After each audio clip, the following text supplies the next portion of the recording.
Greetings, ladies and managers, and welcome to this latest edition of Tales from Outer Space, where I take stories from across the internet, read them for your entertainment.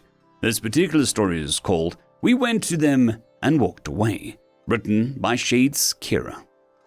She looked out over the control station. Her otherwise boring command of a defensive installation on a shipping lane had become a hotbed of activity, as more and more Reaper and War fleets disappeared in the outer reaches of the Empire.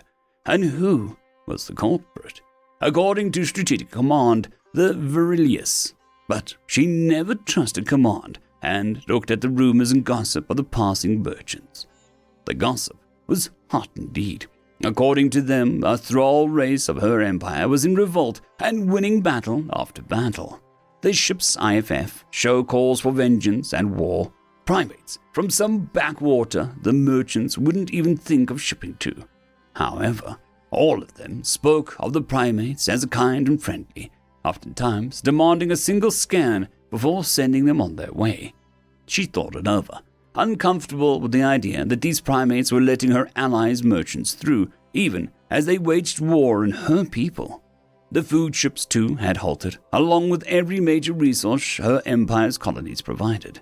The stockpiles in the center of the empire are more than enough to last for a millennia, but the nobles, such as herself, hate rationing.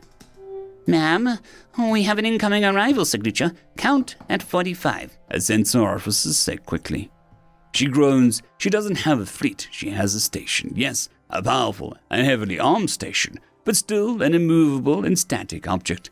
Power shields to full and activate the secondary and tertiary generators and send a data burst to Central Command for immediate reinforcement.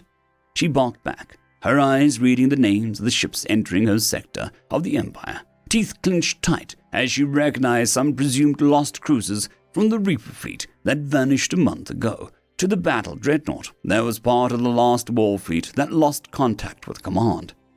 Her mind noticed a pattern in the naming scheme. Every captured ship of her people was renamed with some kind of insult to her empire, and every ship of her enemies was named in a vengeful manner. This isn't a revolt. It was a thrall race fighting back. But why? From where? Ma'am, we are being hailed, the communications officer said in confusion. Put it through.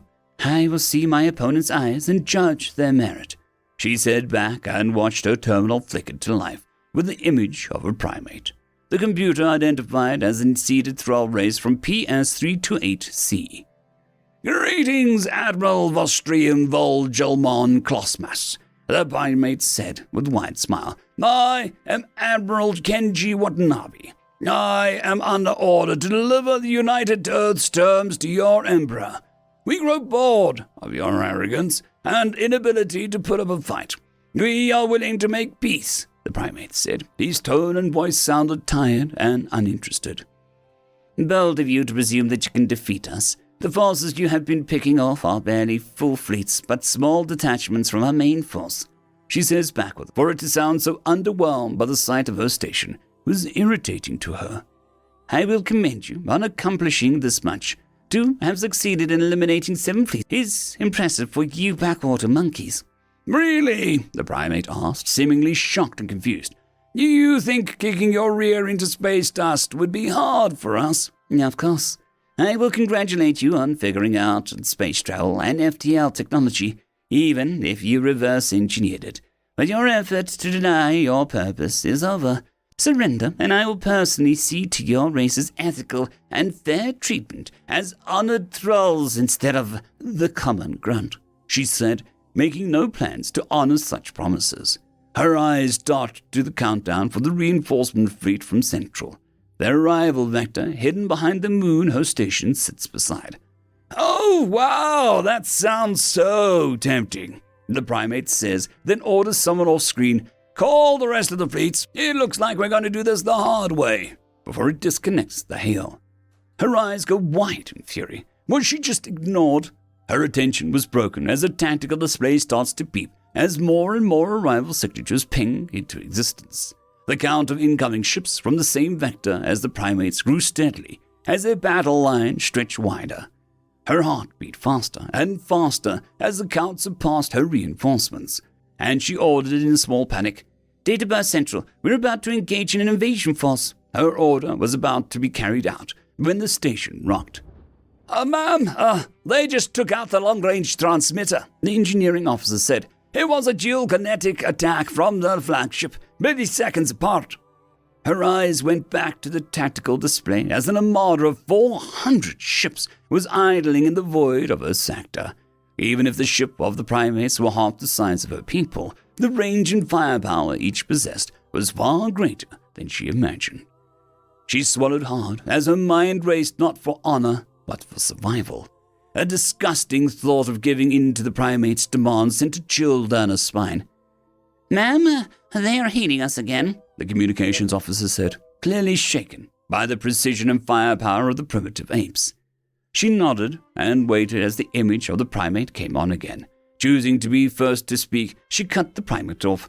You have made your point, monkey. I can see now why you don't fear us. But the Golden Armada of the Throne World will not suffer any damage from your weapons, and they will destroy you unless...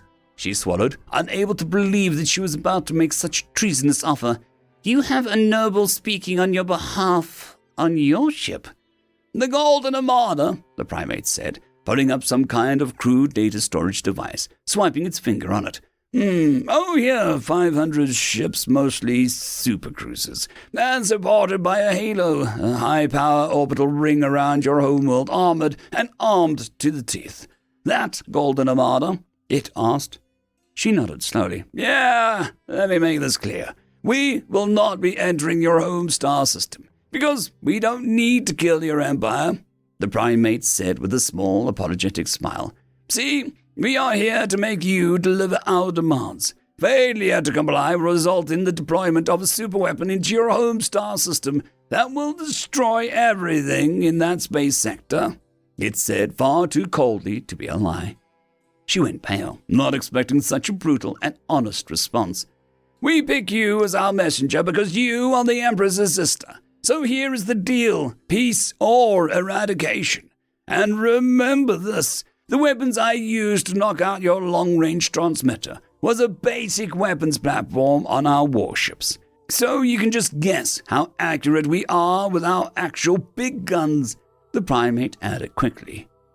She sunk into her throne, her mind reeling from the idea of actually asking the Empire to recognize these apes as equals, if not superior. Her hand hesitantly opened the file the Empire had on them and drew a shaking breath as the file ended its active recording during the height of an ape called Alexander and his conquest. Her mind realized her kind were unable to reap them at their threshold, and they had achieved a theorized possibility, a thrall race meant for war that didn't obliterate themselves with nuclear fire. Her will was shaken, her mind understanding the gravity of the situation and the danger this ape posed. But she filled her lungs and looked up with a determined look. What are your terms, human? The primate smiled. Why, nothing much. I'll transmit our demands now.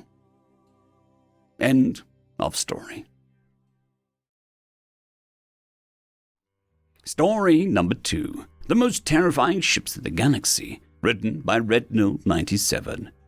Captain Charles sat down in the command chair aboard his ship, the Glorious Conquest.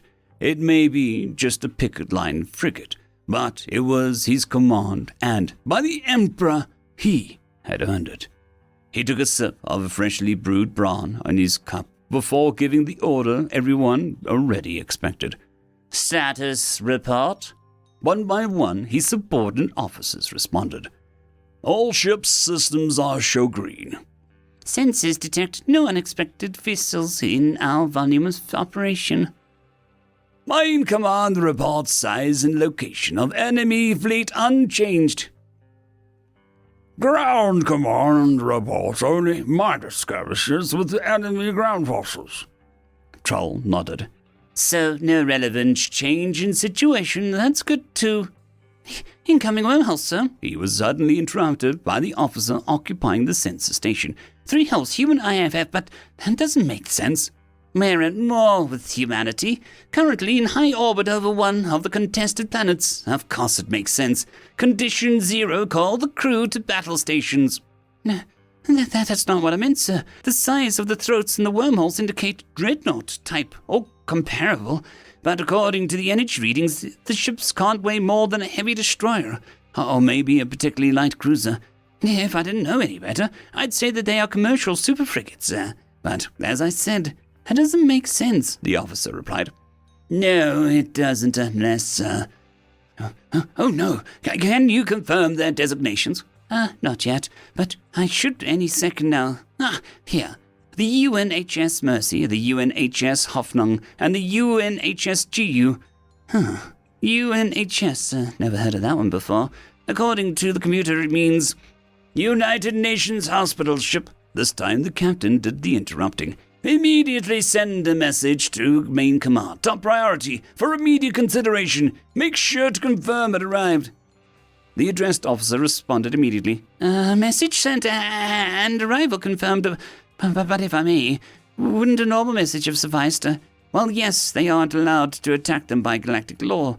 They also have to be unarmed, so, what's the danger? The danger does not lie in the ships themselves, but in what their arrival means for the current situation. You see, each of these vessels is capable of treating up to 15 million injured personnel, with over 2 million emergency surgery bays.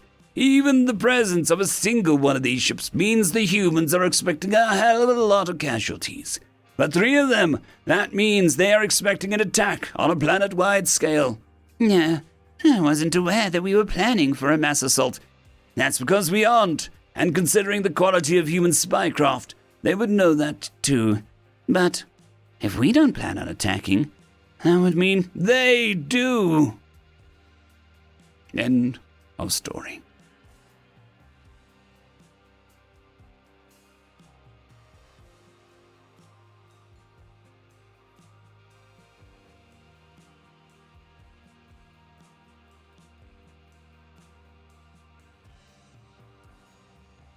I would just quickly like to thank the T5 peeps: Dragon Soup, Cold War Boomerwaffen, Severin Cerberus, Red Panda 121, Leslie 517, Bushmaster 177, Caspar Arnold, Cam Maxwell, Sans the Skeleton, Light Jock, Dragzoon WRE, and Lord Asrical.